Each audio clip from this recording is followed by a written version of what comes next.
Now this is how you score bread. Get a knife and you cut down into the dough. In this case, we want to do a cross one. So see, you got 4 sections here. With the way that this is going to cook, you need to score it, and you need to score it kind of deep so that way when it rises up, it will spread out and it will cook in the middle. If not, you're going to have burnt edges and the middle is going to be raw. So when it cooks, idealistically, it will pop open and it will spread, allowing the center to cook like the outside will. In theory, that's how it's supposed to go. Now let's see if we can actually get it to work. Pause. Okay, so we need to add a little more liquid. Just gently pour a little bit. You don't want too much at any one time because you don't want the dough to be soggy.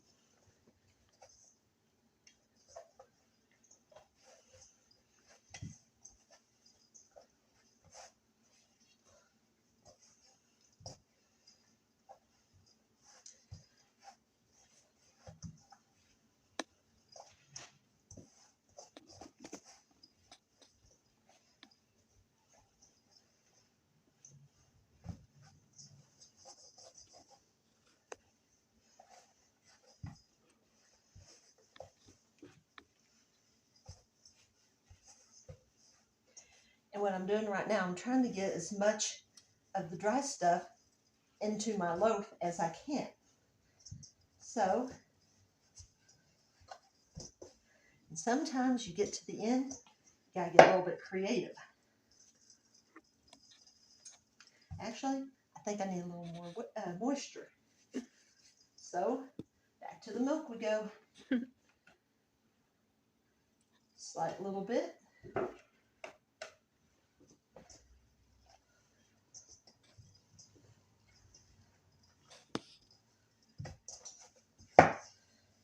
All right, now this is a good texture right here. Look at that. Very nice. Yeah. Okay, so now we turn it out and we're going to do what's called kneading. Anybody who has never kneaded dough before, we need to knead the dough.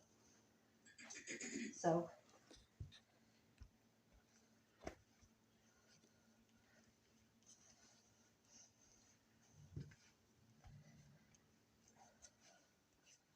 all right. So now we got to try get it to kind of an oval shape. You don't want to overwork the dough because the dough gets tough. So it's got a good coating of flour on it, which is a good sign. If it's a little bit rough, that's okay. You know, just need to make sure it pretty much holds together. Like I said, it doesn't have to be perfect. So you form it out into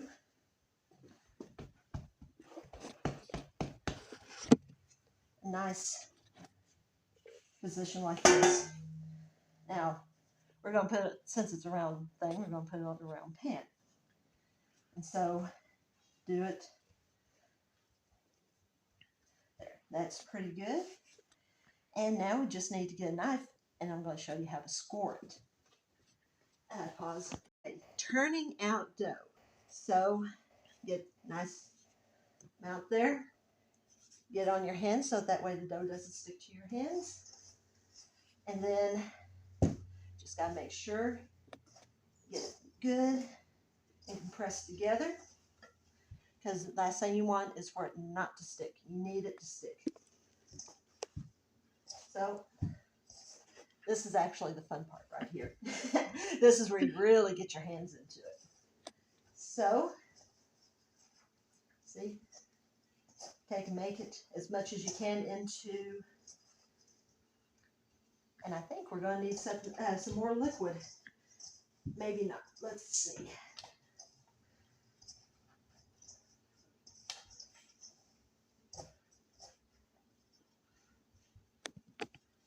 Okay. Actually, I think I am going to need some more liquid. So hold on just a second.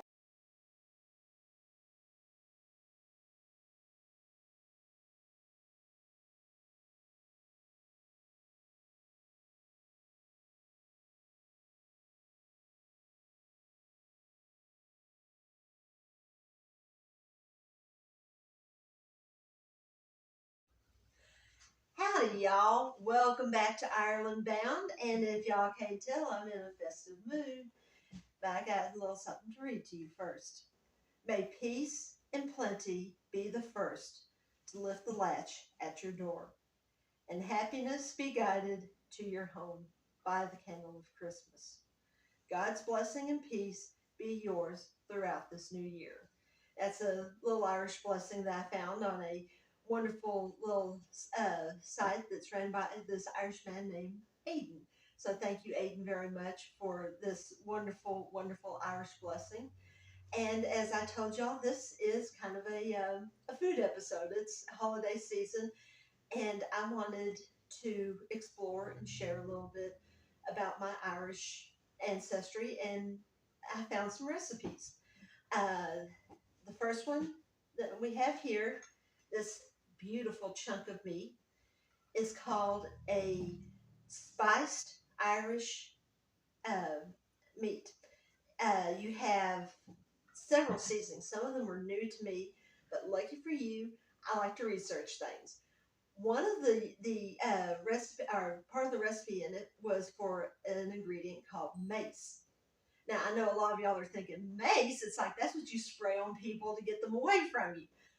This is actually, it's called a sister spice to nutmeg, and it has kind of a sweet taste to it, and it's really good on meats. And so that was part of what went into it. And don't y'all worry, I will have the recipes up in the comments, so that way y'all can go down there and look through the comments and be able to pull them up and look them up if you want to do it. I am doing this mainly because of this meat here, a little bit before Christmas. If anyone wanted to try this one, you have to marinate it for 8 days. Yes, I know it's a long time, 8 days, but it has to be marinated, and it's, like I said, the recipe will be in the comments, and then you cook it. Now the person who posted it, they were an Irish person, and they said they could remember this being served the day before Christmas and or the day after Christmas, but it was always served cold, kind of like a cold cut or something. Slice it thin, and you can have it like on a sandwich or something like that. Which, if you're preparing for the Christmas Day meal, you want something that's quick and easy. So slice it off a piece, put it on a piece of bread, and have you a nice little sandwich there. So we'll try that in a little bit, and we'll see how good that is. Now another thing that I made, it's called a mixed vegetable salad with Irish dressing. See, doesn't that look pretty there? You got the sauce all throughout there, kind of marinating a little bit. This has got a lot of different vegetables in it. Of course, you can see the orange for the carrots. It's also got your traditional potatoes, which you got to expect in a lot of Irish dishes. It also has asparagus, leeks, green beans, and sugar snap peas. So it kind of got a nice mixture there, and it's made with the dressing, which, like I said, it will be in the comments, so that way y'all can find it, be able to write it down if y'all want to try it yourself. Those were the vegetables that were suggested with it, so those were the ones I tried. In all honesty, if there's a vegetable you don't like, you could probably change it out for something else. I mean, it says mixed vegetables, and it gave a selection. And like I said, you can mix it however you want. If you wanted to use something else entirely, use it entirely. But this, I went ahead and used the ones that they suggested. Now, over here is one that I've heard before, and it's one I haven't actually seen until I made it. It's called champ. Some areas they call it Cali. It's basically, it's a mashed potato dish, but it's got scallions and I can't remember the other thing now. It will be in the recipes also, but it's got some natural herbs in it. I actually didn't use the scallions because I don't like the taste of scallions, so I used chives instead. And chives is one of those things that you can substitute in. It's a lot more mild, so that way you don't have that really strong onion taste if you have a problem with onions. And lastly, this little guy here. This is Irish soda bread. My friend Kayla from Wally B26, She was over here at my friend Tanya's house. That's where I'm filming at. Thank you, Tanya, for allowing me to use your kitchen. Um, she and I, we worked on a lot of this together yesterday. But she had to go and do some things today, so she'll be back later and she'll try all this and see what she thinks of it. But she helped me make the bread here. And if you'll notice how it's cut, that's called a scoring.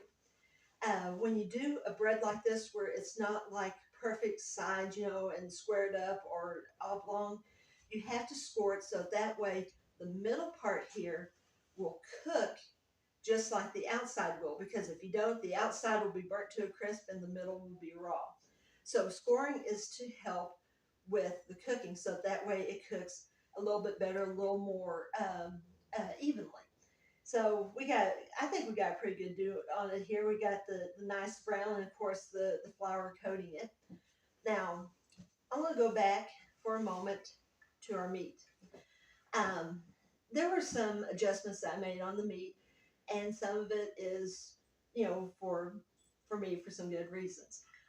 One of the things that it tells you to do is to cook it in either Guinness or brown beer. I'm one of these people that, for some reason, my body just does not like liquor, so it's hard for me to process it. Okay, now I know there's going to be people that are going to put in the comments, oh, but the liquor cooks out.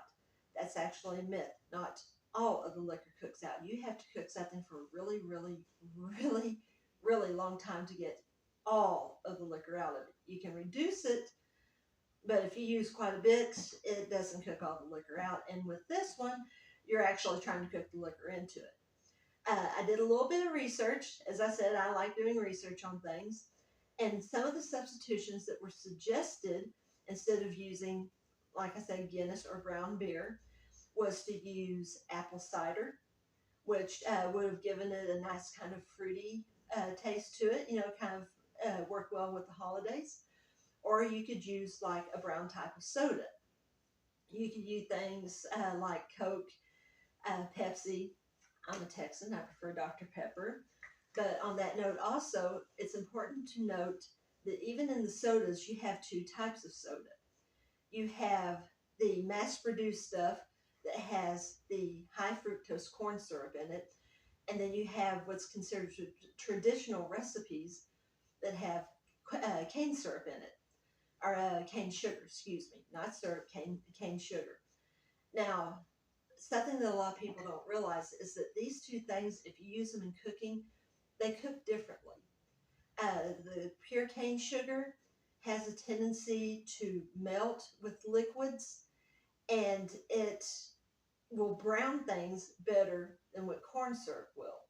If you use the high fructose corn syrup, yeah, it's liquid, but the problem is that it doesn't really cook the same, and it can alter it a little bit. Now, since, like I said, this was calling for a liquor, I I'm not familiar with the law of liquors, but I have never heard of one made with high fructose corn syrup. They're all pretty much made without that. So, in all honesty, if you use the pure cane sugar recipes, it will be closer to how the recipe calls for it with liquor, because you've eliminated the high fructose corn syrup and you've put in a more natural ingredient, because cane sugar is a lot more natural. High fructose corn syrup is a combination of several things to make the corn syrup. So, like I said, if you want to stay as close as the original recipe and you don't want to use liquor, and maybe you don't want to use the apple cider for some reason, then go with a pure cane sugar beverage. Now, Pepsi has it. Uh, Coke has it because they have the Mexican Coke that has the pure cane sugar in it, and of course Dr. Pepper is notorious for theirs. I mean, everybody knows about the whole story. If you know anything about Dr. Pepper, with the original recipe considered the Dublin recipe, and the one that was used for the high amount production. Um, So like I said, that's just a little hint. If you want to use the liquor, you know, use the Guinness, use brown beer, use whichever you want to. If you don't, if you don't like either one of those, there were some other suggestions. Those were just the two that I considered best in my opinion. The two that I thought would be the best to use for the meat. Like I said, you can look, you can see.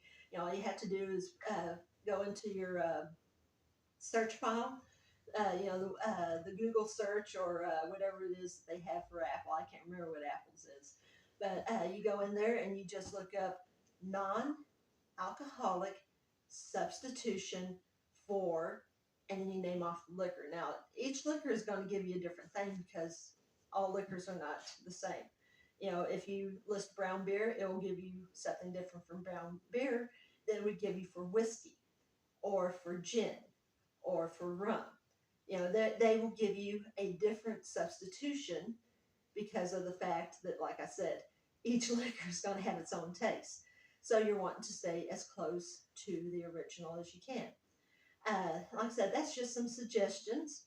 And me and Tonya and her husband, we're going to try this right now. And when Kayla and Wally get back, and Tanya's son Tom, they're going to try some of it also. And I will tell you all how it all went. So I'll see y'all back in just a moment. Oh, right. Well, me, my friend Tonya, and her husband Mike have just finished a very delicious meal, and they both gave it some very enthusiastic thumbs up. Yeah, try the other side, Tanya. They can't see that side. Yeah, she put two thumbs up there. They really enjoyed it. They thought it was good, and I enjoyed it too. I thought it was good too. And hopefully later on, whenever the kids get back and they can taste a sample of it, maybe they will leave a video comment in the video and let me know how it was. Uh, I really enjoyed it, and in all honesty, I love cooking. It's very relaxing for me. It's something that I enjoy, and of course, around the holidays when you can spend time with friends and family and be able to talk with them. I mean, yesterday, Tanya and me and Kayla, we talked. We talked about a lot of things, and we had a good time, and that was part of what the holidays is. And I know everything you hear and you see about Irish families, it's all about togetherness, and a lot of times it takes place in the kitchen. It's around food, and they sit there and they talk. The women will discuss everything in the world while they sit there and prepare vegetables and work on breads and meats and stuff like that. And then of course when it comes family time, it's very traditional for an Irish family to sit down at however big of a table they need for their family and to sit there and talk and discuss things. So, anyways, if any of y'all try any of the recipes, if y'all want to, you don't have to try all of them. If you want to try one of them or two of them, if something catches your eye, go for it. Try it. Let me know how it turns out. Did it come out good for you? Did you enjoy it? Um, maybe not quite your taste. I mean, I can understand because not everybody is going to enjoy certain things. You're going to look at something and go, oh, that really doesn't sound good. But anyways, if you try anything, let me know, good or bad. I would really like to know your opinion, how you feel, what you think of it. And Kayla and Wally, I look forward to hearing what your opinion is of it too when y'all get home, because we fixed you some plates with some food on it, so hopefully y'all will enjoy it. And until next week, oh, and before I forget, if you are not already subscribed. Okay, y'all, I know I'm interrupting myself right now, but as what happens with people who are working with new stuff they're not completely and totally familiar with, I missaid something. I did not mean that I would leave the recipes in the comments. I meant I'd leave it at the end. So that way, you get through, you watch this, the recipes will come up, you just hit the pause button, and that way you can stop and, take a look at the recipes, see, what the ingredients are, the cooking instructions, stuff like that.